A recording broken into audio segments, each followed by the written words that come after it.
bagaimana dinas ini memastikan bahwa perencanaan yang dibuat sejalan dengan anggaran yang tersedia. Menurut Ibu Ira, perencanaan yang dibuat namanya juga rencana, yang berarti merencanakan sesuatu untuk dilakukan dalam satu jangka waktu. Jadi bagaimana kita menyesuaikan dengan anggaran yang tersedia. Jadi kita memilih program-program prioritas, jadi melihat ketersediaan anggaran, memilih program prioritas yang tentunya berdampak bagi masyarakat, sehingga program-program prioritas itu yang dijalankan berdasarkan anggaran yang tersedia, sedangkan program-program lainnya itu kita tetap mengupayakan melalui kerjasama dengan mitra, sehingga bisa tetap berjalan dengan baik. Siapa saja pihak yang diajak kerjasama dalam menyusun rencana perlindungan anak? Menurut Ibu Japlina, Renstra yang otomatis terlibat adalah Kepala Bidang Perlindungan Khusus Anak. Kami sebagai analis kebijakan, saya sama Ibu Komang, juga beberapa yang punya jabatan pada penata kelola perlindungan khusus anak di sini. Yang otomatis semua ada di bidang ini mesti terlibat dalam penyusunan Renstra Bidang Perlindungan Khusus Anak. Bagaimana cara melibatkan suara anak dalam perencanaannya? Menurut Ibu Japlina, kalau itu secara keseluruhan namanya musrenbang. Kami libatkan anak dalam musrenbang provinsi. Jadi nanti anak-anak yang terlibat dalam forum anak ini biasanya pada saat musrenbang itu mereka hadir di sana dan menyampaikan suara yang mereka mau terkait dalam proses pembangunan yang akan dilaksanakan. Nah, yang terakhir mungkin ada tantangan terbesar dalam merencanakan program perlindungan anak ini. Menurut Ibu Japlina, tantangan terbesarnya adalah keterbatasan data. Yang kedua itu masih perlunya koordinasi dengan pihak lain, keterbatasan anggaran juga, sehingga selalu berkoordinasi dengan pihak-pihak lain seperti NGO dan LSM untuk mendukung kita punya program kegiatan supaya yang menjadi target boleh tercapai. Bagaimana strategi yang dilakukan di bidang ini dalam meningkatkan perlindungan terhadap perempuan? Menurut Bapak Nikolaus, berbicara tentang strategi berarti harus selalu memulainya dengan data. Jadi misalnya saat ini kita berada di bulan Oktober, berarti waktu kita membuat perencanaan sedang berjalan, kita berdasarkan data kekerasan yang dialami oleh perempuan tahun 2024. Dengan data-data ini kita bisa ketahui, kita punya perempuan-perempuan yang mengalami kekerasan fisik, psikis, kedaruratan dalam rumah tangga, seksual, dan eksploitasi. Berarti dengan adanya data-data ini, berarti kita rencanakan bagaimana cara supaya kita mengatasi tugas utamanya adalah pencegahan kekerasan.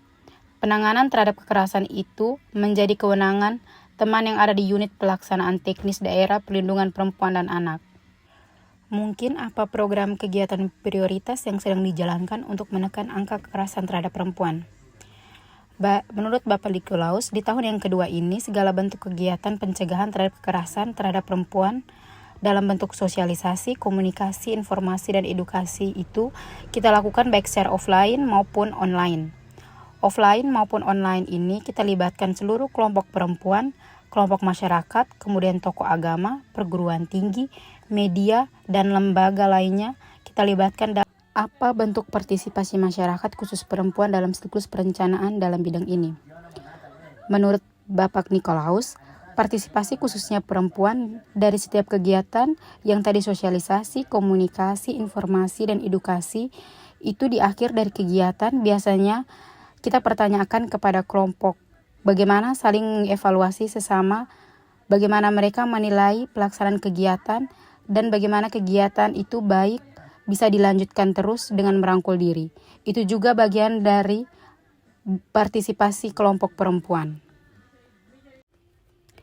Bagaimana strategi yang dilakukan dinas atau khususnya di bidang ini dalam meningkatkan pemenuhan hak anak?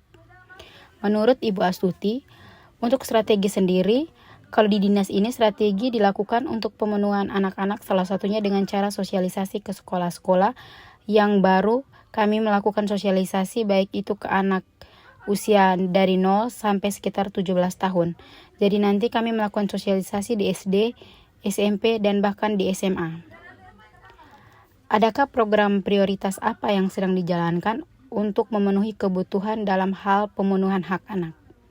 Menurut Ibu Astuti, kalau untuk program prioritas sendiri, yang sering digaungkan itu terkait dengan pemenuhan hak anak, yaitu akta kelahiran dan KIA. Jadi, itu berkaitan hak anak, yaitu hak untuk hidup. Hak untuk hidup memperoleh untuk dianggap sebagai warga negara Indonesia. Sejak anak lahir, anak harus memiliki akta kelahiran serta KIA. Nah, itu adalah salah satu aspek supaya mereka bisa bersekolah. Jadi bagian itu kami dari bidang pemenuhan hak anak bekerja sama dengan baik dari pemerintah maupun mitra-mitra yang ada seperti UNICEF untuk hal pemenuhan hak anak. Mungkin bagaimana dinas atau bidang ini memastikan bahwa program-program pemenuhan hak anak ini berjalan dengan tepat sasaran. Kalau dari kegiatan yang sering kami lakukan itu, kami membagikan survei dari setiap kegiatan seperti sosialisasi atau kegiatan perkunjungan maupun kegiatan lain sebagainya yang baik diadakan di aula maupun di hotel atas kerjasama dengan berbagai mitra tersebut. Nah, di situ ada link survei. Jadi, link survei kepuasan yang mereka harus isi di situ. Dan salah satu hal yang sangat ditekankan oleh Bapak Gubernur sekarang yaitu dengan memisahkan gender analysis system.